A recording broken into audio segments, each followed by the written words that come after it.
Hi guys, I doctor R K Sinha, welcome to all of you. जब present indefinite tense में या present simple tense में हम time expressing word का इस्तेमाल करते हैं, प्रयोग करते हैं, तो फ्यूचर का सेंस निकलना शुरू हो जाता है। यानी दूसरे तरीके से कह सकते हैं कि जब हम प्रेजेंट इंडेफिनिट टेंस में टाइम एक्सप्रेसिंग वर्ड का इस्तेमाल करें या हमें फ्यूचरिटी दिखाना हो या फ्यूचर टेंस को प्रेजेंट इंडेफिनिट के माध्यम से बताना हो, तो अगर हम उनमें टाइम एक्सप्रेसिंग वर्ड का यूज करें तो फ्यूचर टेंस हो जाता है।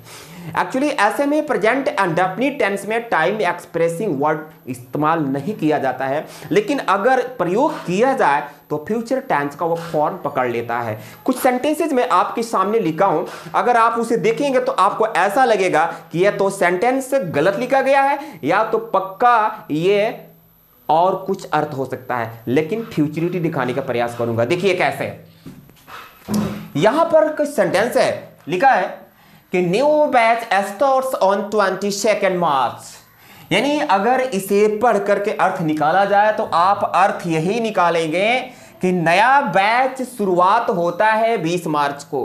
क्या अगर इस तरह के सेंटेंस को आप पढ़ करके अर्थ निकालेंगे तो ये जो अर्थ निकल रहा है हिंदी, क्या रॉन्ग है कि राइट है, आप खुद रियलाइज करके बता सकते हैं कि new batch starts on second यानी 22 मार्च, 22 मार्च को नया बैच शुरुआत होता है। क्यों? जब स्टार्ट में एस लगा हुआ है तो प्रेजेंट इंडेफिनिट का रूल है, लेकिन ये अर्थ नहीं होगा। इसका अर्थ एक्चुअल में ये होगा कि नया बैच 22 मार्च को शुरू होगा। सेंटेंस लिखा है प्रेजेंट इंडेफिनिट में, लेकिन मैं इसको फ्यूचर में बता रहा हूं। क्यों? क्योंकि इसमें टाइम डिनोटिंग वर्ड्स प्रयोग किया गया है। अभी इसके बाद मैं एक ट्रिक बताऊंगा कि जैसे आप समझ जाएंगे कि प्रेजेंट इंडेफिनिट टेंस से फ्यूचर टेंस कैसे बनाते हैं। एक सेंटेंस यहां भी देखेंगे, Modi comes here tomorrow. Modi कल यहां आते हैं। बिल्कुल आप इस बेसिस पर अर्थ निकालेंगे तो आपको सेटिस्फैक्शन नहीं मिलेगा, लेकिन इसका जो एक्चुअल हिंदी अर्थ होगा यह होगा कि मोदी कल यहां आएंगे। फिर थर्ड नंबर हम देखेंगे, she leaves for Varanasi next month. यानी वह वाराणसी के लिए अगले महीने जाती है, प्रस्थान करती है। तो अगर इस तरह के सेंटेंस को अगर हिंदी आप निकालते हैं तो फिर आपको अटपटा सा लगेगा, खुद आपको सेटिस्फैक्शन नहीं मिलेगा, लेकिन इसका अर्थ फ्यूचर में ही जाएगा, जैसे कि वह अगले मंथ वाराणसी के लिए प्रस्थान करेगी। Fourth number, president leaves for America on Monday. यानी राष्ट्रपति सोमवार को अमेरिका प्रस्थान करते हैं, करते नहीं है, यानी सोमवार को अमेरिका के लिए प्रस्थान करेंगे। The college reopens in October. College अक्टूबर में खुलता है।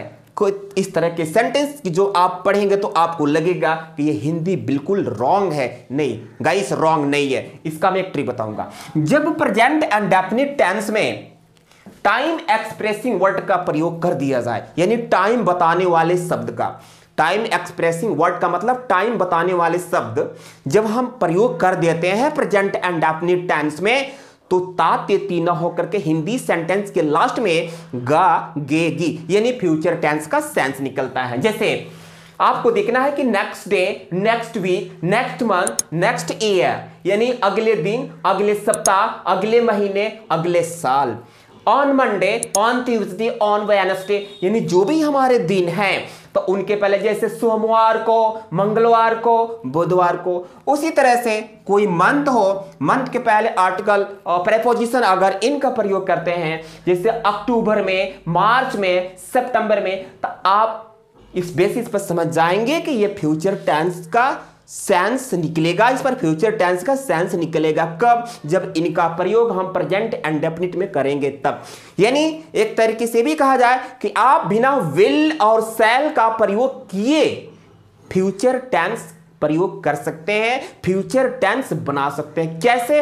प्रेजेंट इंडेफिनिट टेंस लिखने के बाद उसमें टाइम एक्सप्रेसिंग वर्ड का प्रयोग कर देना है। टाइम एक्सप्रेसिंग वर्ड ये है, आप उसमें इसका इस्तेमाल करेंगे तो आपको बिना विल और शैल प्रयोग किए हुए फ्यूचर टेंस बन सकता है। गाइस, अगर वीडियो आपको पसंद आई हो तो लाइक करें, शेयर करें, सब्सक्राइब करें।